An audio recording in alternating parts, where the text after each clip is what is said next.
Everyone, my name is Chitra Goswami and this video is for the summary of lesson number 101 and the name of the lesson is Let's Go to a Bank. The objective of the lesson is that students will learn vocabulary related to banks and students will be practicing making basic bank transactions while role playing specific examples of etiquettes and manners. First step, you are going to ask the students to read part A of their SRB and then you are going to ask 3 questions from the students. First question is, what is happening on Saturday, December 24th? The second question is, who would be interested in this notice?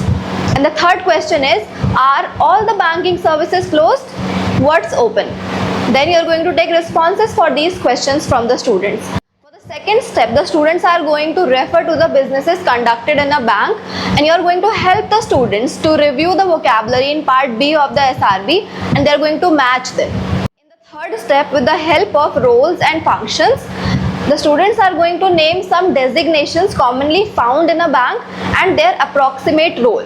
For this, they can refer to part C of their SRB.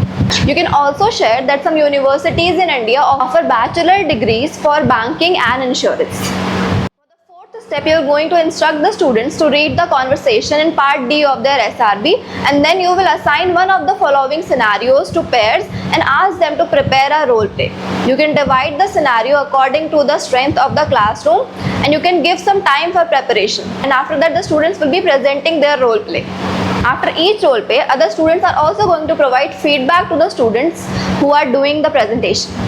The second part of the lesson is Chindogu invention, and the objective of this lesson is that you are going to create a fun and low pressure environment for students to practice creative problem solving. For the first step, you are going to ask the students to stand in a circle and you are going to ask one question from the students. The question is, what do you think of when you hear the word creativity? You can toss the ball to a student to answer a question, then have them toss it to another student until all the students have answered. And then you are going to accept all the responses from the students. For the second step, you are going to explain that we often think of creative people as artists, musicians and writers. It is true that these arts require creativity, but creativity means a unique way of thinking about anything, which also includes solving your daily problems. So anyone can be creative and creativity is something that can be practiced and that you can improve as well. Now you are going to instruct the students to watch the AV of the lesson. After the students are done watching the AV, you are going to ask 2 questions from the students. The first question is, what problems did these inventions solve? And the second question is, would you ever use any of these inventions? Third step, you are going to break the students into groups of 2 or 3 and you are going to challenge them to come up with their own Chindogu inventions. If they get stuck, you can also provide the students with some prompts to help. The first prompt is, think of a small problem in your daily life and what invention could solve it, even if it seems ridiculous.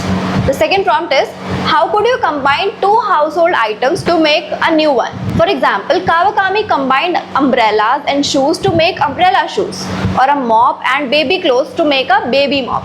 Now the students are going to draw their idea, they are going to give it a name and they are going to write what problem it solves. For the fourth step, you are going to give each group an opportunity to present and explain their Chindogu inventions. And then you will explain that after all the presentations, you are also going to explain that although the inventions you made might not be practical, allowing yourself to think creatively like this can often lead to a very successful idea that you might have thought of as a silly idea first. The fifth step is a TPS activity and the question for the TPS is, how can creativity help you in your career or in your life? After the TPS activity, you are going to acknowledge the students for what they did well during the session and lastly, you will conduct the pledge.